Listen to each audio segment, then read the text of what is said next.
Imaginez un instant que les outils des plus grands hackers soient exactement les mêmes que ceux qui protègent nos banques, nos hôpitaux, nos gouvernements. C'est un peu fou, non? Eh bien, aujourd'hui, on va justement ouvrir ensemble cette fameuse boîte à outils. C'est l'arsenal numérique qui sert à la fois l'ombre et la lumière. Alors, comment ça se passe concrètement? Comment est-ce que des systèmes numériques, parfois ultra complexes, se font pirater? On a tous cette image un peu cliché du hacker dans sa cave qui tape à toute vitesse sur son clavier, mais est-ce que c'est vraiment ça? Est-ce que c'est l'œuvre d'un génie solitaire? Eh bien non, la réalité, elle est bien loin de ce cliché. Ce n'est pas de la magie, pas du tout. En fait, c'est une approche très méthodique, très rigoureuse, qui repose sur, et bien sûr, des logiciels, des outils super puissants, hyper spécialisés, de vrais couteaux suisses du numérique, si on veut, faits pour explorer et manipuler les réseaux. Mais c'est là que vient le vrai retournement de situation. C'est ça qui est fascinant. Ces outils, cet arsenal de l'attaquant, c'est exactement le même que celui du défenseur. C'est une espèce de course à l'armement où, au final, la seule chose qui différencie le gentil du méchant, c'est l'intention derrière le clic. Et ce champ de bataille, justement, ça a un nom. On appelle ça le piratage éthique, ou plus souvent le pen testing. Le principe est simple en fait. Il faut penser comme un attaquant pour pouvoir mieux se défendre. Et c'est justement en se mettant dans la peau d'un de ces pen-testers qu'on va découvrir ensemble cette fameuse boîte à outils. Allez, c'est parti, on plonge dedans. La toute première étape d'un pentest, c'est ce qu'on appelle la reconnaissance. En gros, il faut cartographier le terrain de jeu. Et pour ça, il y a un outil qui est juste incontournable.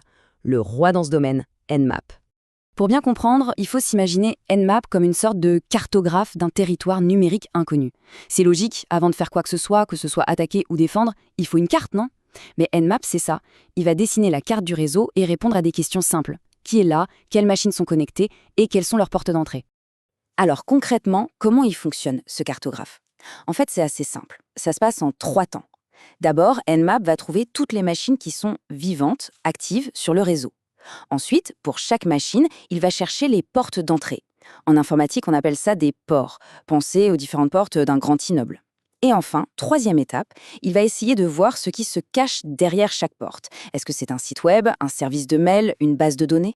Et regardez un peu la puissance du truc, concentré dans une seule petite ligne de commande. Ce fameux Nmap A, c'est ce qu'on appelle un scan agressif. En une seule instruction, le pentester obtient tout.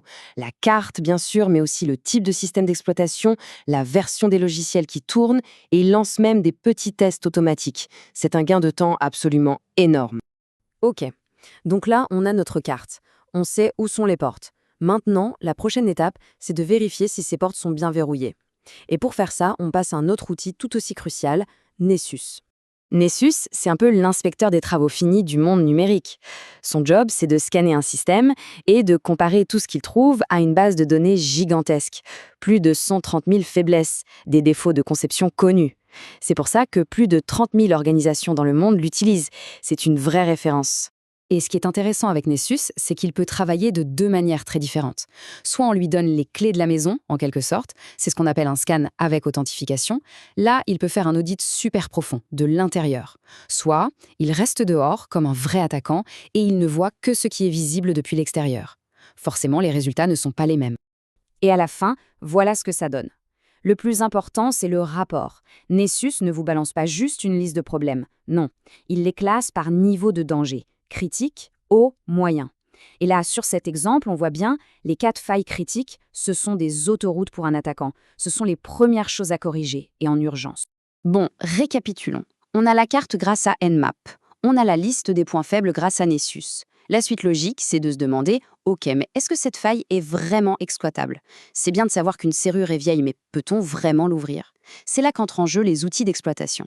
Et pour tout ce qui est système et réseau, le nom à retenir, c'est Metasploit. Attention, ce n'est pas juste un petit outil, c'est ce qu'on appelle un framework.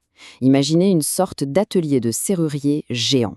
Dedans, il y a une collection de passe-partout, les exploits, mais aussi tout le matériel pour savoir quoi faire une fois qu'on a réussi à ouvrir la porte. Et encore une fois, on est loin du chaos qu'on voit dans les films. Utiliser Metasploit, c'est suivre une recette, une procédure très claire.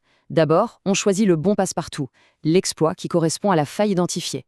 Ensuite, on lui dit quelle porte on vise, donc l'adresse de la cible. Après, on choisit ce qu'on veut faire une fois à l'intérieur, c'est le payload.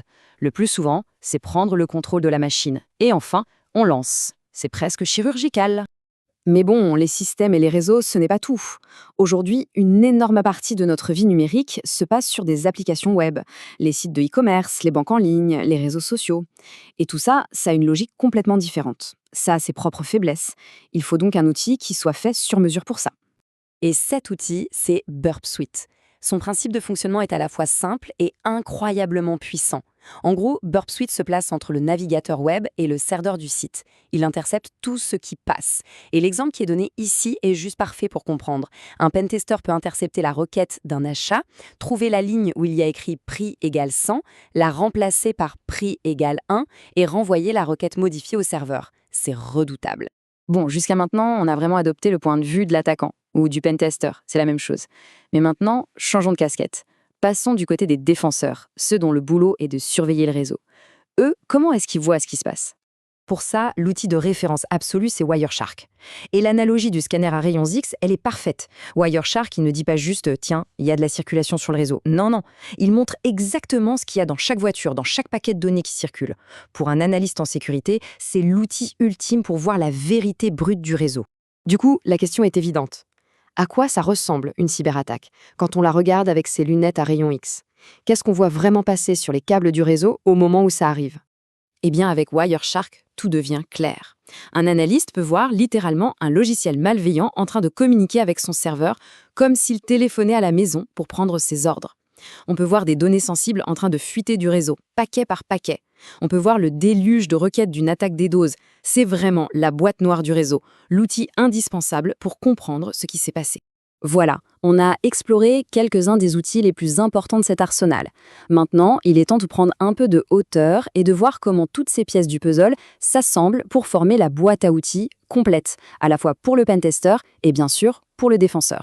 Et quand on met tout bout à bout, on voit une chaîne d'opérations parfaitement logique.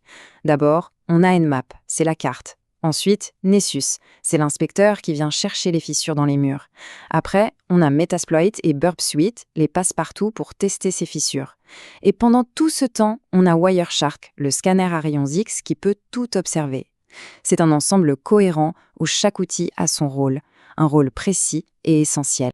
Et tout ça, ça nous amène à une dernière question, une question fondamentale.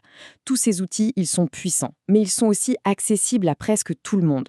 Alors, dans cette course aux armements où l'attaquant n'a besoin de trouver qu'une seule petite faille pour gagner, alors que le défenseur doit toutes les protéger sans exception, qui a vraiment l'avantage? La question, elle, reste grande ouverte.